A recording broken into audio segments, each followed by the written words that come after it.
A prejudiced bully ruined my life, so I obliterated hers. When I was in elementary school, I had a bully. I'll call her AIA because it's the only nice thing I will ever do for her. It all started in the first grade. She was an instant popular girl because she talked about her time in Ghana. She was born and raised there up until she was 4 years old when her parents immigrated to America, and I thought that was so cool because the only immigrants I have ever known were from Mexico. I'm also Mexican, which is something you need to remember, because we lived in Texas. I asked her what life was like in Africa. She looked at me and said in a very smug voice, "A lot better than Mexico." I thought that was weird, but I let it go because we were kids at the time and I think she just wanted to be cool or something. As the year went on, she always made offhanded comments about me being Mexican, and it was always directed towards me. It wasn't until the second grade when we were just learning this brand new word that we have never heard of before, prejudice. 7-year-old me at the time vaguely understood it because my mom taught me the words that were derogatory towards us and wanted me to be aware of them. Anyway, we were watching a cartoon about Martin Luther King Jr. and we were at a scene where the protesters were being unjustly arrested. I thought it was cruel and didn't think it was fair. AIA looked at me and shouted, "A Mexican like you would never understand," followed by a bad name for Mexican people. I was horrified at being called that in the middle of class, and I looked at my teacher who just shrugged her shoulders and went back to the show. I couldn't believe it. We're learning about the civil rights movement and I was called a term in front of everyone. I tried asking my teacher why she didn't say anything because what they called me was a bad word towards me and my ethnicity. All she did was say, "It's just a word, sticks and stones." I ran home in tears and told my mom everything. She was upset at first, but at the time she told me that AIA probably didn't know that that word was a bad word towards Latin people and maybe she'll figure it out when she's older or say sorry the next day. How wrong my mother was. For the next 4 years, AIA would throw racial slurs at me, calling me the Mexican who eats nothing but beans or a wetback because I must have crossed the Rio Grande River. I begged her every single time to stop and I went to my teachers pleading with them for help, but they never did anything. It wasn't just the terms she threw at me. She would insult me for the way I looked, the way my hair was, why I was bigger compared to the other girls who were slim. She wasn't a model herself either. Things got worse in the 4th grade.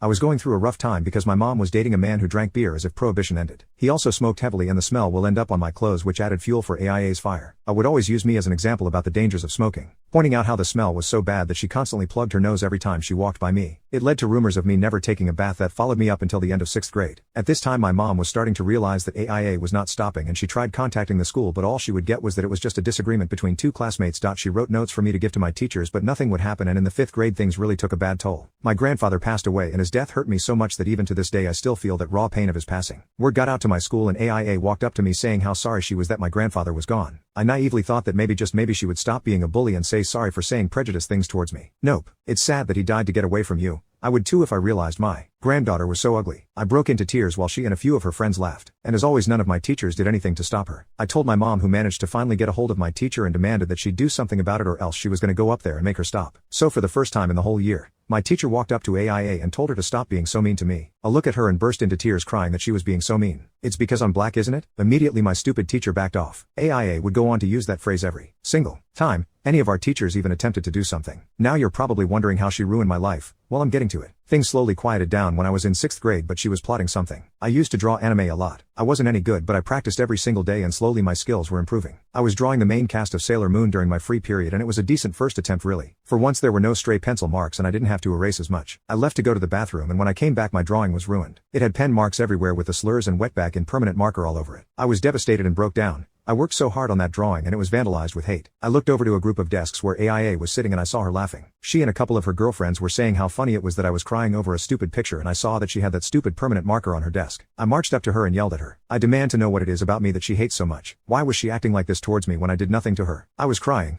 I was screaming and my teacher told both of us to go to the office. I thought we were finally going to solve the issue, but as always I was wrong. My principal looked at the both of us and said that I should apologize. Me? What? Principal? Apologize for yelling at her. Just because you're upset over a drawing doesn't mean you have to yell at a classmate for it. Me? But she ruined my drawing. She wrote slurs all over it. I should point out that she even had permanent marker stains on her hands. Me? Why aren't you telling her that you don't tolerate racism in this school? Why are you always taking her side? Principal? I'm not taking sides, young lady, but those are just words. Sticks and stones. I honestly didn't know what to feel at that moment. I realized that AIA was getting away with her prejudice and there was nothing I could do about it. I still refused to apologize and the principal called my mom, who demanded that the principal do something about AIA, but nothing happened as always. After that incident, AIA was emboldened at the fact that she could get away with the bullying and made my life hell. She destroyed me. It was to the point where I could no longer draw again. Even to this day, if I even try to draw a character I liked, I would break into tears and just stop. My mom tried everything. She pleaded, she demanded, and she threatened, but my school just brushed it off as an overprotective single mom who just didn't like seeing her overly sensitive child hurt. In my mom's perspective, from what she told me, she watched as her happy-go-lucky little girl slowly morphed into a sad and combative teenager. I developed a hatred towards my own ethnicity and I cried that I wished I was white because I hated being called those words, and I hated the way my face looked because I could see my Native American features. That's right, I'm indigenous too. She made me hate myself. It was only after elementary school did the bullying finally stop because she went to a different junior high school, but just because I was able to get away from her her didn't mean that the effects of her bullying stopped. I had to go to therapy to get rid of the terrible things she said to me out of my head and slowly regain myself as a person. My family who knew of the bullying gathered around and gave me unconditional love and support, all the while telling me stories of our ancestors who started our family, how they fled Spain during the Texas Revolution. I even went to the tribe I was descended from to help gain a better understanding of my indigenous roots, and they helped me immensely as well. AIA and I ended up going to the same high school, but I avoided her like the plague because I wanted nothing to do with her or her bullcrap. AIA was a model student, and during Black History Month, we used to have an assembly where we talked about the great black figures in history. She would always go on the podium and talk about how proud she was of her ethnicity and that we should embrace everyone of different ethnicity, religion and all that good stuff. It took all of my willpower and constant reminding of myself that what happened in elementary school